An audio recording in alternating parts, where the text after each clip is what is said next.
உங்கள் தந்திவன் தொலைக்காட்சியில் தெனாலிராமன் தினமும் மாலை 6 மணிக்கு காண தவறாதீர்கள்.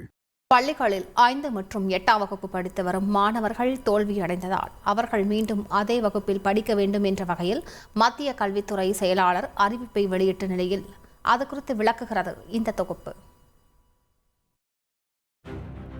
மத்திய அரசு கடந்த 2009ஆம் ஆண்டு கட்டாய இலவச கல்வி சட்டத்தின் அடிப்படையில் 1ஆம் வகுப்பு முதல் 8ஆம் வகுப்பு வரை படிக்கும் அனைத்து மாணவர்களையும் தேர்ச்சி செய்யும் நடைமுறையை பின்பற்றி வந்தது.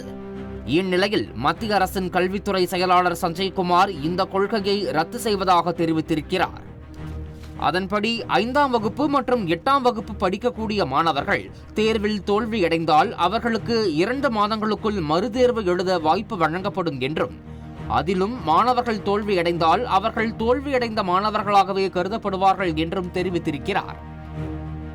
இதனால் 5 மற்றும் 8ஆம் வகுப்புகளில் தோல்வியடைந்த மாணவர்கள் அதே வகுப்பில் மீண்டும் படிக்கும் நிலை ஏற்பட்டுள்ளது. இதுகுறித்து பள்ளி மாணவர்கள், அவர்களின் பெற்றோர்கள் மற்றும் ஆசிரியர்கள் தெரிவித்துள்ள கருத்துக்களை பார்க்கலாம். நம்ம படித்து பாஸ் பண்ணாதான் நம்ம அடுத்து வேலைக்கெல்லாம் போக முடியும்.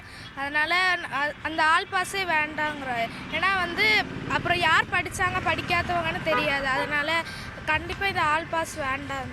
இப்போ நீங்கள் எல்லாம் படிச்சிருக்கீங்களா? இப்போ அதாவது 8வது வரைக்கும் உங்களுக்கு அது கஷ்டமாக இருக்காதா? இல்லை கஷ்டமாக இருக்காது. அது எப்படியாச்சும் எஃபர்ட் போட்டு படித்தா படிக்கலாம். ஓகே, அரசு கொண்டு வந்து சரிங்கிறீங்க? கொண்டு வந்தால் சரிதான். 8வது வரைக்கும் ஆல் பாஸ்ன்றது பசங்க நல்லா தான் இருந்தாங்க, நல்லா விளையாடிட்டு ஜாலியாக என்ஜாய் பண்ணிவிட்டு அவங்க பாட்டுக்கு அப்படியே படித்து ஏதோ படித்து பாஸ் பண்ணிட்டு இருந்தாங்க.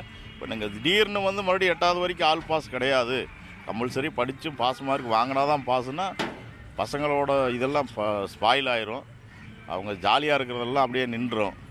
இப்போ ஏற்கனவே அவங்க கஷ்டத்தில் தான் படிச்சுருக்கிறாங்க. நிறைய சுமக்க முடியாத சுமையெல்லாம் எடுத்துகிட்டு போய் படிக்கிறாங்க. அவனுக்கு ஆல் பாஸுங்கிறது தெரிஞ்சிருச்சு.